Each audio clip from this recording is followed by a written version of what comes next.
এই মহররম মাস হৃদয় বিদারক একটি মাস। নবীর প্রেমিক আহলে বায়তের আশিক যারা এই মহররম মাস স্মরণ করে দেয়,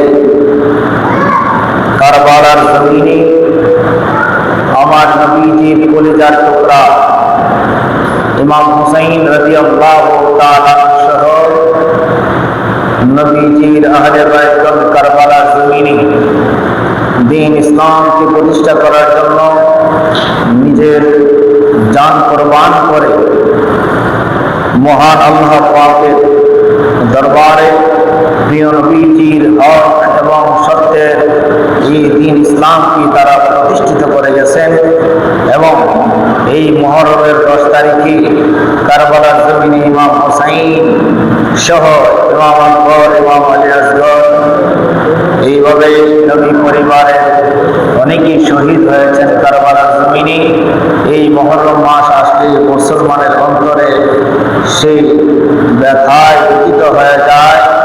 ইমাম হুসাইনের প্রেমে পড়ে আহলে বায়তের আশিক এবং প্রেমিকগণ দিন রাত তারা আল্লাহর দরবারে কাঁদতে থাকে যে আল্লাহ, এমন একটি ঘটনা ঘটেছিল কারবালার জমিনে, এমন ঘটনা পৃথিবীর জমিনে আর হয় নাই, আর সামনে হবেও কি আল্লাহই ভালো জানে। কারবালার জমিনে যে নির্মমভাবে ইয়াজিদ বাহিনী আহলে বায়তের উপর আক্রমণ করেছিলেন, নির্যাতন করেছিলেন, সেই নির্যাতনের কথা মুসলমানদেরকে কারবালার সেই ইতিহাসের কথা মুহররম মাস আসলেই মন্তরে জেগে ওঠে, ঠিক কিনা বলেন না?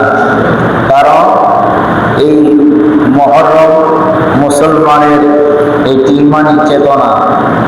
এই মুহররম মাসটা ইমাম হুসাইন রাদিয়াল্লাহু তাআলা শহীদ হয়ে তিনি বুঝিয়ে দিয়েছেন যে সত্যের জন্য প্রয়োজনে কোরবান হতে হবে, জবাই হতে হবে, তারপরেও মিথ্যার আশ্রয় নেওয়া যাবে। ধরে বলে না, মিথ্যার আশ্রয় নেওয়া যাবে না। ইমাম হুসাইন যদি ইয়াজিদের শর্ত মানতেন তাইলে তো আর উনি শহীদ হওয়ার লাগে না। ইয়াজিদের শর্তগুলা মানলেই তো আর শহীদ হইতে হয় না। ইমাম হুসাইন বলেন যে ইয়াজিদ, তোমার যে শর্তগুলা রয়েছে, আমার নানাজি ইসলামের মধ্যে এইরকম কোনো বিধিবিধান আমার নানা দিয়ে যায় নাই, অতএব তোমার বিধান আমি মানতে পারি না। আমার নানার যে বিধান, দ্বীন ইসলাম আল কোরআন, এটাই হলো আমার ধর্ম, এটাই হলো আমার ইসলাম, এটার মধ্যে আমরা অটল আছি। জুড়ে বলুন সুবহানাল্লাহ। এই কারবালার জমিনে ইমাম হুসাইন রাদিয়াল্লাহু তাআলা এই ইয়াজিদ বাহিনীকে এই কথাই বলেছিলেন যে আমি ওই হুসাইন যেই হুসাইনকে আমার নানা অথবা তোমাদের নবী মুহাম্মদুর রাসূলুল্লাহ সাল্লাল্লাহু আলাইহি ওয়াসাল্লাম আদর করে তুলে নিয়েছেন, আমার কপালে চুমু দিয়েছেন, আমার গলায় চুমু দিয়েছেন। আমি হইলাম সেই হুসাইন। জোরে বলুন সুবহানাল্লাহ। আমি ওই হুসাইন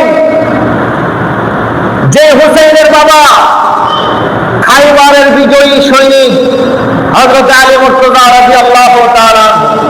আমি সেই হুসাইন যে হুসাইনের মা হলো জান্নাতের মহিলাদের সর্দার। জোরে বলুন সুবহানাল্লাহ।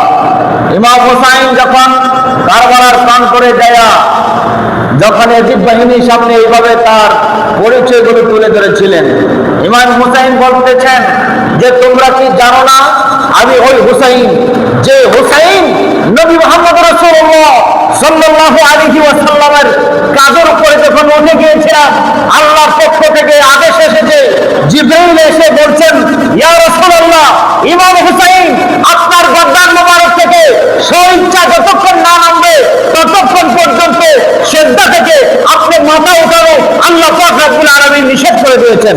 সুবহানাল্লাহ। আমি ওই হুসাইন যে হুসাইনের কাজটাকে আমার আল্লাহ পছন্দ করেছেন। সুবহানাল্লাহ।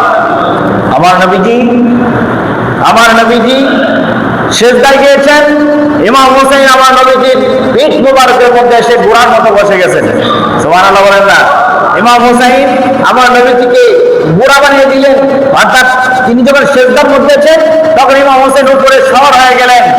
এরপর জিবরাইল সাল্লাল্লাহু আলাইহি এসে বললেন, জিবরাইল সাল্লাল্লাহু বললেন, ইয়া রাসূলুল্লাহ, ইয়া রাসূলুল্লাহ, কত বড় সৌভাগ্যবান সাওয়ারি, কত বড় সৌভাগ্যবান সাওয়ারি, মানে যিনি উপরে উঠেছেন তিনি কত সৌভাগ্যবান, যিনি রহমতুল লিল আলামিনের পিঠ মুবারক।